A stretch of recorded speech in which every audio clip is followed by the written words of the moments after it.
Hello, I'm Andrew Thomas. I am here to give some analysis of a bill that was presented in the Montana State Legislature in 2025, SB 146.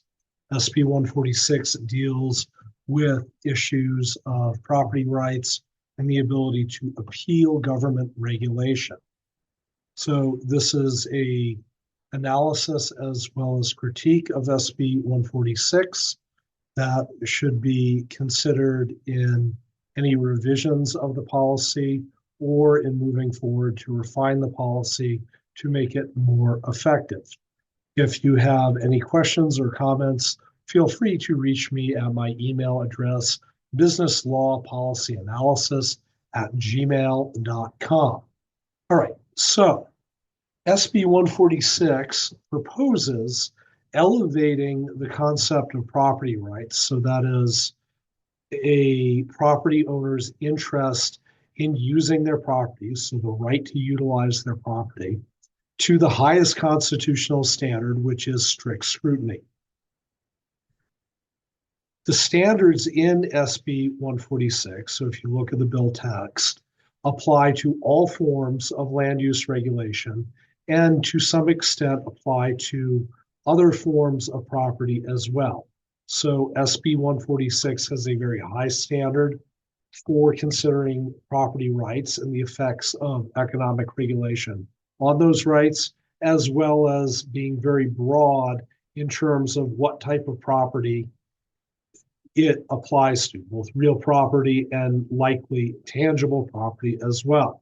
So a couple of passages from the bill text, which I encourage you to look up the entire text and read it carefully, is the property use restriction is demonstrably necessary and narrowly tailored to fulfill a compelling governmental interest in public health or safety. So the standard right here is that for a government regulation to have effect on a property and not be overridden by the property owner's interests in the property, the governmental interest must be narrowly tailored to fulfill a compelling governmental interest in public health and safety. The property use restriction is the least restrictive means to achieve the stated purpose of the restriction. So there are alternatives that exist, and that out of the menu of policy options that the government has available to it, the government is mandated to use the least restrictive regulation when it comes to regulating property.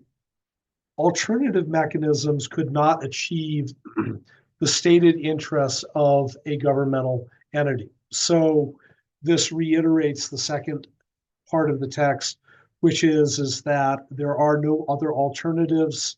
This is the least restrictive regulation that is applied to the property.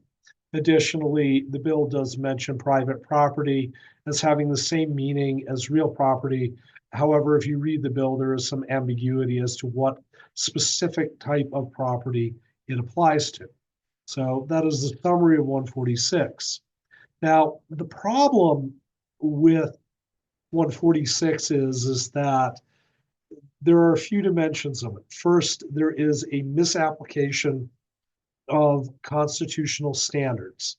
So the Supreme Court has made a doctrine of policy review standards that vary depending upon the right that is infringed, who the regulation is applied to, and what the government interest is. This is known in constitutional law as levels of scrutiny. There are three levels of scrutiny. There is strict scrutiny, intermediate scrutiny, and rational basis. Generally speaking, economic regulation applies to rational basis. Strict scrutiny applies to protected classes. So just to fill you in on the details so that there is no ambiguity in understanding this concept, I'm going to go through the three levels of scrutiny. So strict scrutiny is intended to address issues of fundamental civil rights with regards to discriminating against groups of people that are parts of constitutionally or are members of constitutionally protected classes or that deal with fundamental rights. So if you are being discriminated against by virtue of policy based upon race, national origin, citizenship, religion, and so forth, and the policy is depriving you of a fundamental right, such as voting, employment, marriage, freedom of speech, this is strict scrutiny. The government under this test must prove a compelling interest. So it has to have a very, very good reason for doing what it's doing. And that the law is narrowly tailored. So implicitly, what this means is that there are not less restrictive alternatives available to the government, and that the government's policy is very strategic and very specific and does not bring in anyone other than the targeted group for regulation. Obviously, you can see the importance of strict scrutiny, because if you're discriminating against people, so for example, the very famous case of Korematsu v. United States, which dealt with the Japanese internment camps in World War II, dealt with issues of strict scrutiny, you want to ensure that the government has a very, very good reason for having these policies, because you're dealing with identity issues of people that cannot be easily changed. You're also dealing with people's fundamental rights that should be unambiguously protected. Same basic idea goes for the burdens of proof in civil versus criminal cases. If we're going to deprive somebody of their liberty, we want to ensure that there is beyond a reasonable doubt of certainty that the individuals are guilty, because you're dealing, again, with fundamental rights. Intermediate scrutiny deals with classes that are not considered as distinctive as those that fall under the strict scrutiny review. So gender, for example, age, and so forth.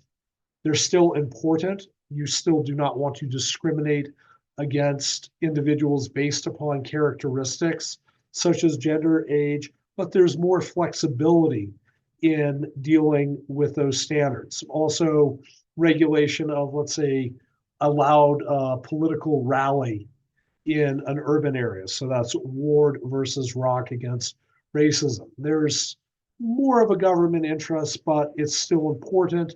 You're dealing with important rights, important groups of people. The standard for intermediate scrutiny is that it must be reasonably related to an important government interest. And again, the standard is a little bit lower, but it is intended to protect individuals. So another example of intermediate scrutiny is actuarial evaluations for state pension systems. Women live longer than men. Their benefits are calculated based upon the assumption that they will outlive men by X number of years, statistically ascertained. That goes into the actuarial computation of how much they have to pay into a pension system to keep the pension system solvent. There's a reasonable relation between intermediate scrutiny and the important government interest of keeping the pension system solvent. So the one that relates the most to SB 146 is rational basis. To give you a little bit of an idea of how the rational basis doctrine developed, it arose under the premise that governments, especially modern governments, are going to have to regulate economies to some extent, and that they're going to have to try new and different things in terms of regulatory policy to limit, let's say, things like pollution, or to promote, let's say, economic development, or address some type of traffic congestion, or vague, broad, complex, somewhat unascertained economic issues. Therefore, the initial idea of rational basis was intended to give government enough flexibility so that it could experiment with policies to maintain, some amount of a regulatory state to be able to intervene and nudge the economy in a certain direction. Rational basis obviously became more important in the Industrial Revolution, the Progressive Era, and it definitely took off after the New Deal. So that's the logic of it. It's not necessarily a capricious bit of policy on the part of policymakers, and there is some defensible case for it. However, as we will see, it is definitely with its flaws that do invite some criticism. So, rational basis applies to essentially anything that can be described as an economic regulation that's universally applicable to individuals. So, it doesn't matter what the type of regulation is. It could be food safety, it could be land use, it could be banking policy, it could be air traffic control policy, so forth, any type of economic regulation. The standard of rational basis is that it must be rationally related to a legitimate government interest. And by rational relationship, what that means is that the government's rationale must be logically stated and it must correlate to some government goal. It does not insinuate that the rational articulation will, in fact, affect that outcome. So, for example, you could create a massive tax on junk food. And the logic is that by taxing junk food, you will promote public health by making junk food expensive. And if that doesn't end up becoming the case because everybody likes their Twinkies and Ho-Hos and Doritos, then even though there is no correlation between the junk food tax and increased individual health, so something that can be ascertained through statistical analysis or some other form of social science-based analysis, the law is still considered valid. So there is a lot written about rational basis. I would encourage you to go on Google Scholar. There's many law review articles, and there are many court cases dealing with rational basis. And the sticking point, though, moving from simply developing policy and enacting it into law is what happens when you have a bad policy under rational basis. So Justice John Paul Stevens reaffirmed the lenient nature of rational basis in a concurring opinion, the Supreme Court case. And he states, as I recall my esteemed former colleague, Thurgood Marshall, remarking on numerous occasions, the Constitution does not prohibit legislatures from enacting stupid laws. That is a rather frightening statement, but unfortunately it is legally accurate. Now, here is the issue. The Constitution does not prohibit legislatures from refining rational basis and creating a more logical standard of balancing the interests of individuals and the rights of individuals against the interests of the state and the interests of other people. In fact, it may be a very rational thing to do that and to create a framework for doing that. Additionally, having that standard does not necessarily mean that you need to change economic or property regulation to being strict or intermediate scrutiny. I will get more into that in the next couple of slides. So another feature of SB 146 that is highly problematic, and I understand the intention of the drafters of 146 were to make it broad and encompassing. However, it may have been useful to be a little more strategic and realistic in terms of introducing this new standard to the legislature, is that it is very broad, overly such, and it creates a number of conflicts that even a person who has a superficial knowledge of land use regulation can clearly see.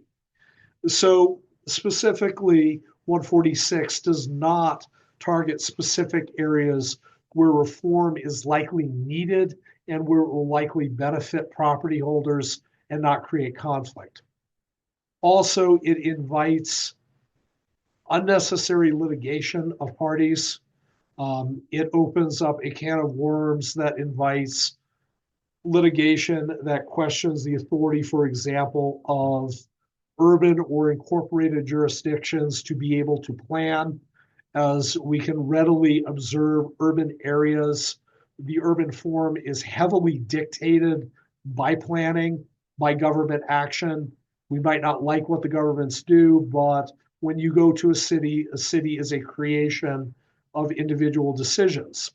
And that balance of power between individuals' interests in doing things and, for example, the community or government's interest is very different than, let's say, what would happen if you live in a rural area of 1,000-acre farms or houses on 5, 10, 50, or 100-acre lots. So, in terms of its overbreadth, one of the major issues is SB 146 applies to urban areas and citizen-zoned areas. Again, the urban area is largely defined by government policy, and to a great extent, the urban area's nature must be defined by the government in some way, which isn't to say that there shouldn't be flexibility, which isn't to say that there shouldn't be some more specific consideration or articulation of the interests of individuals against a community. But again, when you go to a city, it is planned and necessarily such. If you do not have planned cities, what you have is something that would be similar to a third world slum. And I would encourage you all to go on the internet and look at satellite images of what country or cities in developing countries look like. Also look at images of how people live there. It is definitely not something that most people in the modern world consider desirable. And most developing countries aim to at least add some order to development so that they can ensure public health and welfare and quality of life. Another shortfall of SB 146 is that citizens choose to live in areas with citizen-initiated zoning. So it's either citizen-initiated zoning or homeowners associations, which is just another variation on it based upon covenants written into the titles of property and or regulations enacted through citizen-initiated zoning. These are characteristics of neighborhoods, such as, for example, single-family housing, no short-term rentals, down to relatively minute things and some more stringent HOAs like not putting your trash can out on days when there isn't garbage pickup and so forth. Again, these are things that are aspects that represent a private contract of the people that live in those communities. And if you move to one of those communities, you have to be aware of their existence. Also, with citizen-initiated zoning, the basic legal standard for them is that the things that can be regulated by those private contracts are generally considered things that touch and concern the land. So you cannot, for example, dictate the clothing people wear through a covenant. You can dictate the color of their house or the types of flowers that they grow in their gardens, so forth. And I fully understand that this gives rise to often petty disputes amongst people who are in HOAs. However, that is a feature of the HOA. Also, more broadly, when we look at a failure of SB 146, it takes somewhat of an extremist position in that it does not consider the interests of community members in their community. Although this interest is more nebulous, it is more expansive than a property owner's direct interest in their property. It is still an interest and still, at least with regards to citizen-initiated zoning, a property right. And it needs to be balanced or at least acknowledged against the more immediate rights of property owners. And if we look at the body of property law in Montana, and more broadly in common law dating back to the Middle Ages, there has been some articulation that the community has an interest, at least in some limited way, of regulating private property owners if it so dictates that it has that interest. Now, the standards might be low, such as preventing nuisances, which SB 146 does articulate. But when we look at modern communities, especially urban ones, or ones that have a higher density of buildings, there is obviously a balance between the character and nature of a community and an individual's interest in maintaining a certain character and nature. And rather than completely disregard that interest, there should be a more articulate balancing of those interests of the private property owner against community-based regulation. So just an example of how these interests play out, and this is pretty clear articulation of this issue, even though there's obviously variable interests of the community in somebody's property and the nature or a property owner's interest in the nature of their community, we can still see those things. So on one extreme, you might have someone who lives in a relatively unpopulated valley out in the Western US. They can see for 30 miles and they don't want to see little lights 10 miles away. This is a relatively minor thing. On another level, if you have someone who lives in a relatively dense single family neighborhood that by any metric is considered to be of an urban density, having a lot next to that individual's house bulldozed and having a parking garage or a 5-story apartment building built to take up the entire lot obviously affects that property owner's property rights and the nature of their community in a much more tangible way. So these photos here highlight this and highlight the need again to find a system that articulates the balance between property owners and the communities that they live in. So the image on the left is an image of what is known in property law as a property holdout. This is an individual who has a house, I believe, in Seattle, Washington. A shopping mall was being built around their single family house. They didn't want to move. They were an older, elderly person. And the other property owners in the neighborhood all sold out. This person refused to move. They were very attached to the house. So what ended up happening was they were walled in with concrete. Obviously, this property owner's interest in their property is very discernible, or in the contiguous property is very discernible. And from a planning and government policy perspective, one, we want to avoid these things. We want to acknowledge their interest in their community. And we want to find some balance that resolves this issue.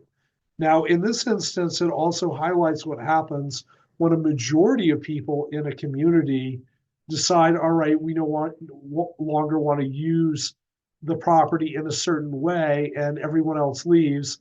This person is left dealing with the consequences. So that's one example. The image on the right is the opposite instance. So here you have a very low density subdivision. The houses appear to be minimally on 1, if not 5-acre lots, give or take. This is outside of Bozeman.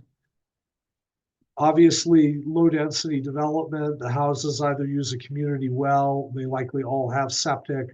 They're not reliant on public infrastructure other than power lines, telephone lines, and roads. Now, let's say that the property owner here with the field wants to build another subdivision that will be generous, dissects this lot into 2, let's say, 5-acre lots, and he wants to put houses on them. Now, the property owners in this low density subdivision they've maybe gotten used to this field. They like the view that's unhindered by new structures of the mountains. Their kids might sneak in there to play or whatever. They're kind of attached to it. They represent the classic NIMBYs, and they want to fight to maintain the community character.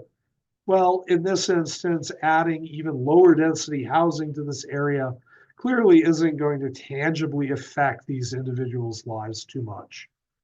Therefore, the interest in the adjoining lot of the people that live in the low density subdivision is likely going to be a lot less than the interest of the individual who lives in this area that has been essentially paved over in the image on the left.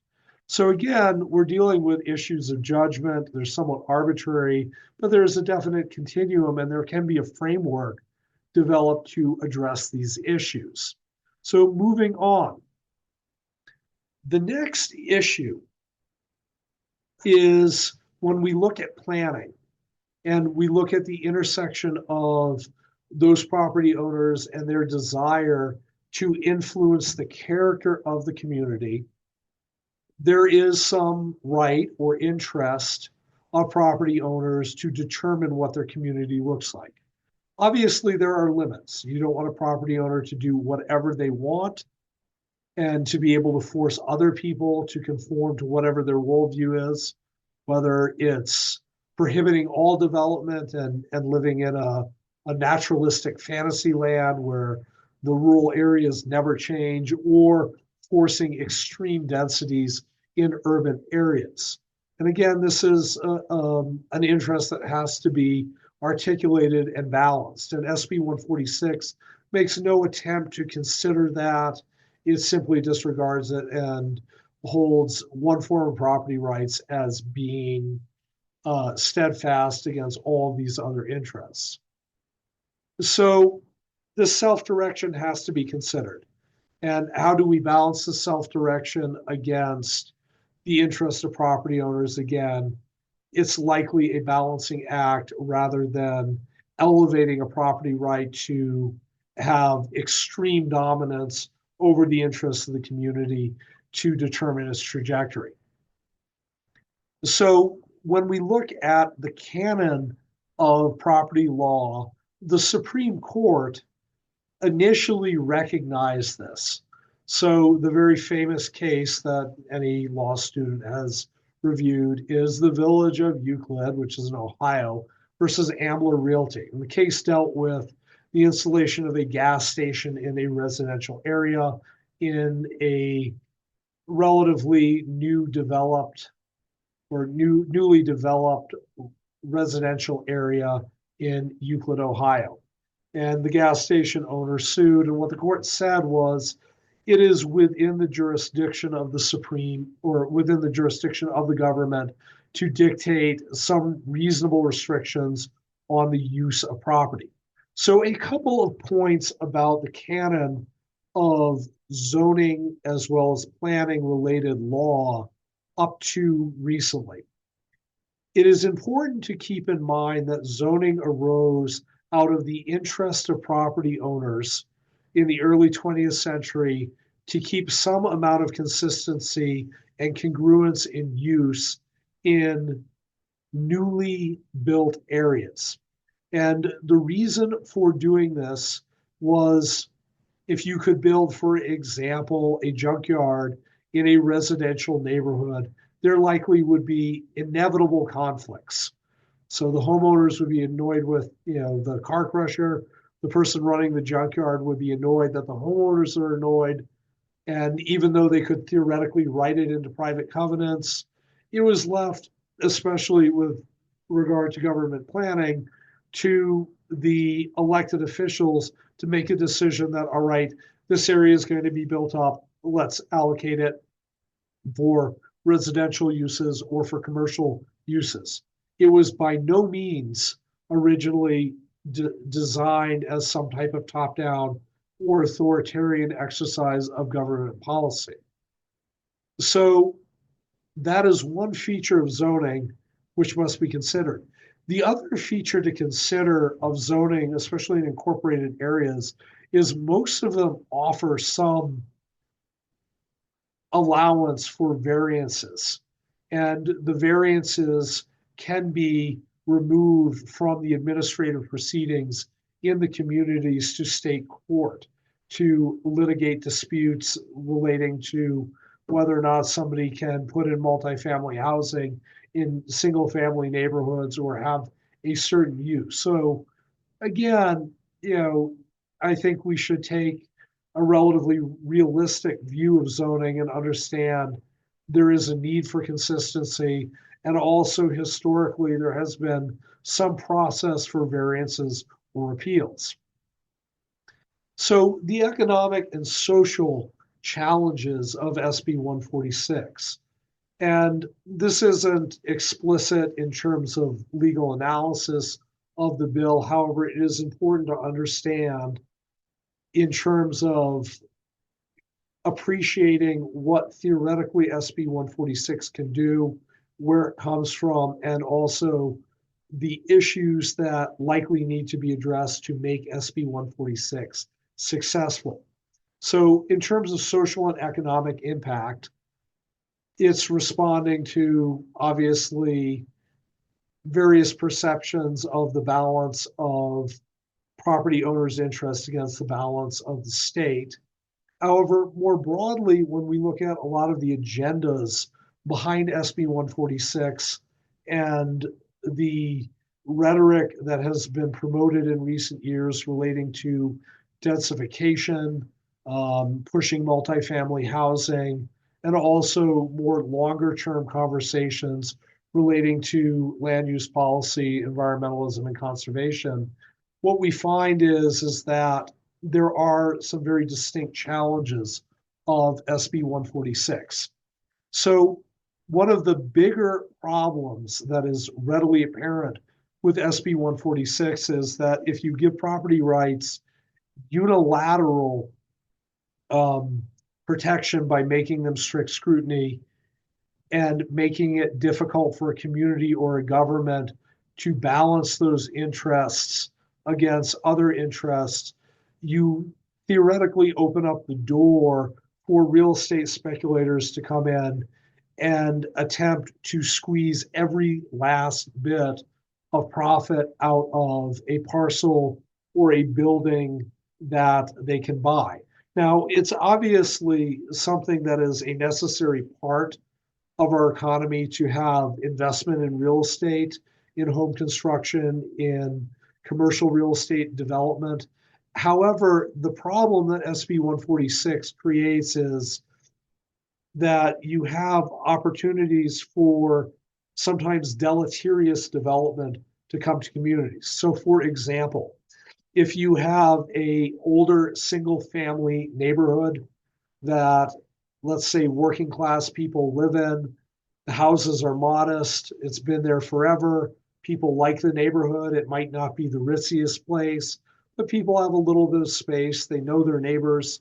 SB 146 allows a real estate speculator to come in, buy one house, litigate to remove all of the zoning, and then go in and build a commercial building or a very large apartment building, which would then create a cascading effect, which would result in the entire neighborhood being destroyed. So this is obviously a challenge. And the question that has to be asked is this the best type of policy for land use? Should you prioritize this type of economic efficiency, in quotation marks, against the interests of people in living how they see fit, in, yes, protecting their economic interests, but also balancing that against other things? And to some extent, we have already seen this with a lot of this push for density. So the statistical data on people's housing preferences is incredibly clear. 80% of Americans, regardless of whether or not they want to, or whether or not they say outwardly or not, want to live in single family homes with a little bit of space. To assume that you are going to fix a housing problem by going in and bulldozing neighborhoods and replacing it with 10-story mid-rises that have no space, no parking space, and so forth, is probably a misjudgment, and again, should be considered. Also, in terms of the practicality of forcing density. So, for example, another feature of this push for density is removing building standards that were intended to protect quality of life, but also other infrastructure needs, namely things like setbacks and parking requirements. Now, to density advocates, these are horrible things, but practically, again, when we look at how our economy works, how it is structured, how our communities are structured, a little bit of space is not a bad thing. Ensuring that people have a place to park is not a bad thing. If you remove these standards because they can't meet the strict scrutiny standard, you are creating a huge problem, because what will happen is that people will be forced into the dense multifamily housing. They will still drive their cars. Congestion will get worse. Parking will become a nightmare, and everyone will be worse off for it. So these are considerations. Another consideration here, and this is more of a commentary not on the economic motivations of real estate speculators, but on the ideology and motivation of density advocates, is that there is a subset of the planning community that views density as being unambiguously good. So the more dense the housing, the more people that are forced into public transit, so forth, the better a community is. Well, this is motivated by a ideology that is very limited in terms of its grasp of reality. It is also very limited, again, relative to what most people consider to be desirable. Now, certainly there are communities that can be dense. There are obviously people that want to live in dense communities, but to assume that you are going to remake society and force everyone into essentially what is the 19th century ghetto is a little presumptuous. So the issue here is that even though SB 146 is something that density advocates would consider to be desirable because it creates the opportunity to suck people into density, it only views density as being the only viable option of development for people, and this clearly is not the case. I would encourage you to look at any satellite map of Europe or even Japan. What you will find is that even in, for example, France, you have dense urban areas, yes, but you also have relatively sprawling suburban areas. Additionally, from this perspective of urban planners and density advocates, it doesn't really acknowledge the limits of density.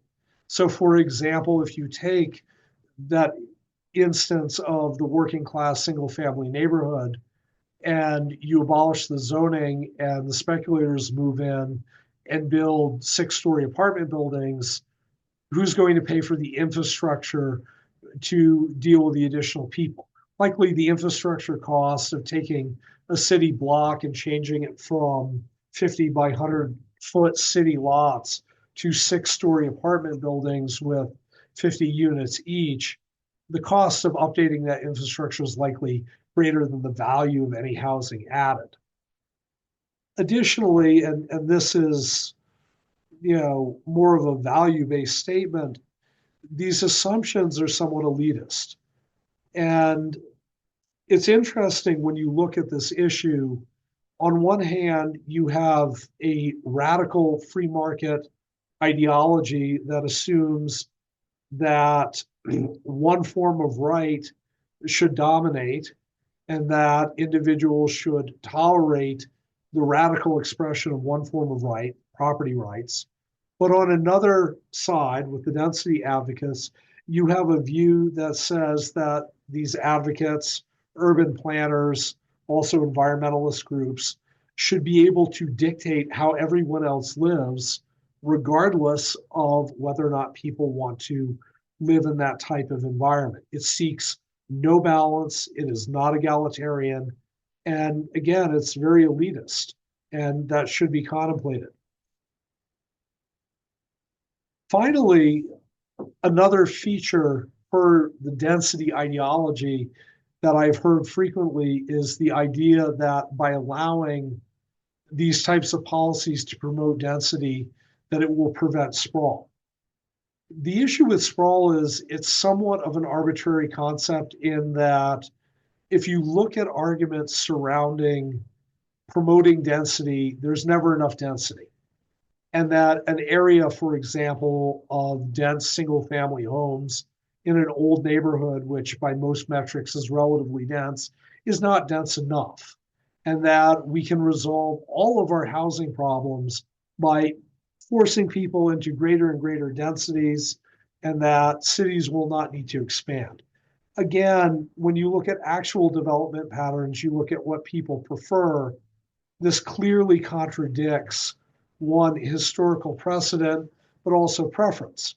Additionally, and this again gets into this issue of people's preference for housing, but also broad concepts of community design, by over focusing on density rather than acknowledging that you're going to have some cities that grow and spread out, you're going to have some suburban and rural development, you're neglecting creating communities, especially in rural and suburban areas, that, let's say, have some conservation space, that are more sustainable, that deal with infrastructure issues in a clear and logical way. And rather than being derisive and saying that all urban expansion is evil, paradise is going to get paved over, we have to hate, houses with big yards or rural houses or people's hobby farms, there needs to be some dialogue about, all right, some people want to live this way. How do we accommodate them? How do we preserve certain natural spaces? How do we mitigate environmental impact? How do we make infrastructure rational? And again, this ideology never engages in that conversation. It simply assumes people will be forced into density. So some solutions. One can never really state a problem without stating solutions. So I've gone through the critiques of 146. How do we fix it to make it work? All told, I do think the idea is a good idea. The big issue here with one, land use, but also a variety of other regulations, is that rational basis needs to be reformed. Anyone with a background in the policy sciences or social sciences knows that no policy will be considered valid unless there is a cause and effect relationship. So you give kids school lunches, they're healthier, they grow up to be more cognitively functional and better citizens. You house homeless people, they stop using drugs. You reform, for example, lengthy prison sentences, costs for prisons go down, and so forth. The idea that you can just create stupid policies and that the law should tolerate it is obviously a highly flawed issue. So the best way to reform rational basis is to have an economic standard that more accurately addresses the balance of interest between individuals and the community. So this does not rephrase economic policy as being strict scrutiny. It simply says that we have to look on a case-by-case basis what the cost and benefit to the community is, what the cost and benefit to the individual is, and then proceed accordingly. A balancing test where the cost to the regulated individual is weighed against the state. That's where rational basis should go. Procedures also, both at an administrative level as well as a judicial level, where individuals can demonstrate less restrictive alternatives. So, for example, if a community that is very urban, and this tends to happen in urban communities, decides we don't want to see any more development in the rural areas because this is our playground, and they pass some regulation that says that you have to have a 500-acre lot, a person who wants to subdivide that land can come in and demonstrate, all right, there's no rational reason to mandate 500-acre lots. They can't make the subdivision 20th of an acre lots. They might have to make it 5 or 10-acre lots with green space, but they can demonstrate that there are less restrictive alternatives. So this is a way of fixing this issue. And one, again, it applies to land use, but also a variety of other things. We see this with economic regulation. We see this with environmental regulation and so forth. The next thing to fix 146 is limit the scope. Limit SB 146 to unincorporated rural areas. So areas that, let's say, do not get city planning or even city services. There's enough flexibility in those areas where an appeals process would make sense.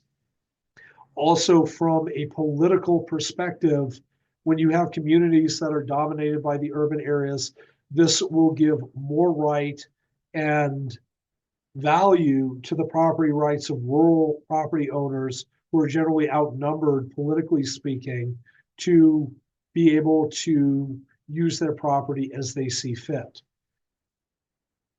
Exclude citizen-initiated zoning. Citizen-initiated zoning is a private contract. HOAs, Part 1 zoning, is something that people choose to be part of. If you move into an area, you might not like the rules, but you move there. There's no interest of the state in regulating that. There may be an interest in, for example, excluding the amount of fines or possibility of foreclosure for those fines that HOAs sometimes apply to individuals, which has become an issue with them. But it's not in the interest of the state to meddle again with a private contract amongst individuals. If there is some contemplation of applying SB 146 to urban areas, do not have it apply to things that touch and concern the land, such as the nature of buildings, lot sizes, or building use. However, if there are specific design or aesthetic standards, that may be something that is worth considering. Also, use standards related to short-term rentals are things that might be worth considering. But again, urban areas are mostly dictated by planning and government policy. And the balance there is very different than rural areas. Short-term rentals. There is a concern about the rights of property owners to operate short-term rentals. Arguably, even though this is somewhat related to land use, it is ultimately an economic regulation. It may be useful to consider having regulation that is specifically directed at short-term rentals and how they can be regulated by jurisdictions as something that is separate from broader land use issues. So the conclusion, again, SB 146 is a laudable attempt at articulating a needed balance between property rights and the ability of the government to regulate those rights. Again, rational basis does need reform. We need a balancing test within rational basis. We need a process of appeals administratively and judicially. This would be a major step forward. Additionally, this standard should be considered for other regulations. The interests of community members, especially in urban areas, does have to be contemplated against the interests of one property owner to change a community. A final point to consider that may enhance your understanding of this is there is an essay I wrote dealing with this specific issue. It's called Contiguous Rights. It is included as an appendix in a brief I wrote for the Montanans against irresponsible densification case. That is DV 16, 2023, 1248. And contiguous rights articulates how the court, but also regulatory bodies, can consider this interest of the property owner as a variable interest or property right in maintaining the community in a certain way and help to resolve some of these conflicts. So finally, if you have any questions, comments, or death threats, good or bad, I am more than happy to hear them. I am more than happy to engage in constructive conversation about how to deal with this, as well as other important policy issues. And I can be reached at businesslawpolicyanalysis@gmail.com. Thank you very much.